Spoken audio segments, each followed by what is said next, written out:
Hey guys, this is Tyrese ETT again. If you got past my, rather annoying southern accent in the first video, maybe this one will be a little bit more, I guess, intuitive as far as if you're looking toward buying a Nissan twin-turbo 300ZX, the Z32 body style. Basically, I'm going to go over real quick in this video the different issues with the 90 through 96 model twin-turbo cars, especially the 90 through about 94 and a half when they started switching over to HICUS, or the electronic HICUS in the later models. Basically, let's see. First thing we'll go over is a power steering leak. Like I said, usually relates to the HICUS setup where it has so much more pressure to it, so much more fluid circulating. They have a tendency for the power steering lines to leak really bad. So that's something to look out for. If you're looking at buying one, just look for leaks along the hoses. If you've got the hood up, it'll be on the left side of the engine underneath your intercooler piping. Also, something to look out for that's quite common on especially abused twin turbo cars is slight smoke, slight blue smoke from a blown turbo. And if it's been really abused, sometimes you'll actually notice white smoke from a leaking head gasket. They're known for that. The cars relatively have loud injectors.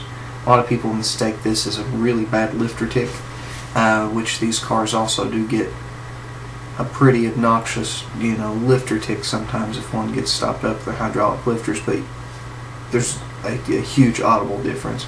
But at an idle with a quieter exhaust or stock exhaust, you will be able to hear the injectors ticking rather loudly.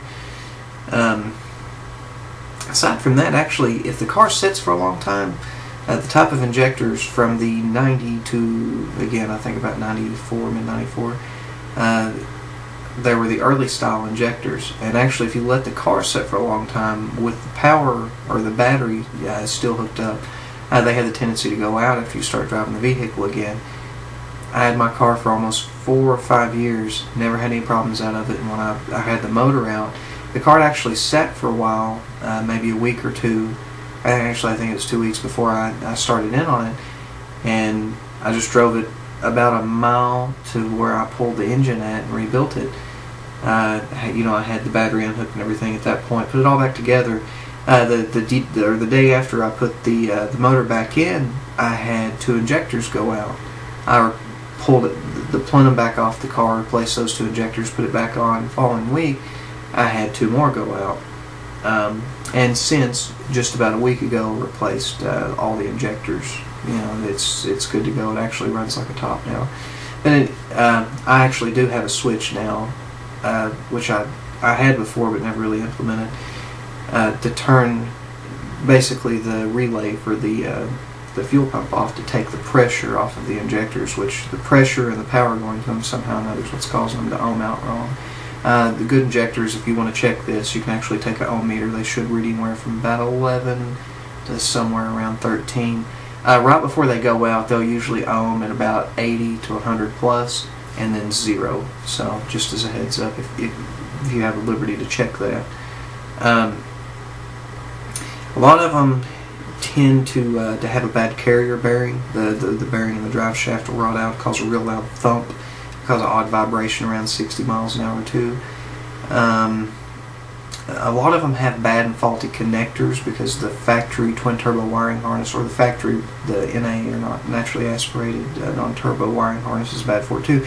The engine holds in a lot of heat, the engine bay does, and it causes these, from heating up, cooling down, and just age in general causes these wiring harnesses to become frail and crack. A lot of the connectors get residue, type of buildup on them too, so you want to make sure they're all clean, especially to your cam angle sensor. You'll have a lot of problems if that connector gets dirty, and also your mass airflow. Vacuum lines, a stock twin turbo or even NA, non-turbo car, they're jam-packed full of vacuum lines. Any one of these vacuum lines can cause you to have an odd idle. On a turbo car, they can cause you to, have a pretty bad boost leak. They can, cause quite a few problems, and there's a lot of them to keep up with. It has a maze full of vacuum lines as far as the emissions set up for it. Let me see what else I'm going to cover. The power steering rack bushings, or the steering rack bushings. I had to replace mine not long after I got the car. You'll actually, if you test drive the car before you get it, you go around a curve, and as you start to straighten the car back up, you'll actually notice that you'll turn the wheel. Say if you're going around a right-hand turn and you start to straighten back up, you'll actually notice that you'll turn the wheel farther to the left, or the wheel will be turned to the left, but your car will be going straight. Or if you take, a hard curve to the left and you turn it right, your steering wheel will still be going farther to the right and you'll still be going straight. And it's basically your rack literally moving left to right, on the cross member down there, and they'll actually cause the tie rods to kick the wheels out just a little bit. So it can actually be dangerous. If you hit a curve fast enough and it pushes the rack far enough, you can turn the wheel one full rotation before you actually get the car turning, and that's extremely scary. I've had it happen to me. Let's see, the bushings. The Hicus itself, if it does have the earlier hydraulic style Hicus, very easy to tell. You can look when you pop the hood on, say, about 92, again 94, mid 94 models. It has the Hicus actuator set up under the hood to the left, just next to the power steering reservoir. You can miss it. It has several power steering lines coming out of it. Or you can look up under the back. If it's hydraulic, it'll have 2 power steering lines running out of it. If it's electric, it actually has like a little module with some wires running into it, which I recommend, if possible, doing one of that anyway, and just locking in the rear end, either with the naturally aspirated rear end, which is lower gear ratio anyway, or like I have, a top speed Hicus eliminator, or Stillen Hicus eliminator, something like that. I know that hasn't covered all the bases, but that's just off the top of my head. That's a lot of the major things I've looked at with the twin turbos that I've messed around with. Also, one other quick thing, the shifter.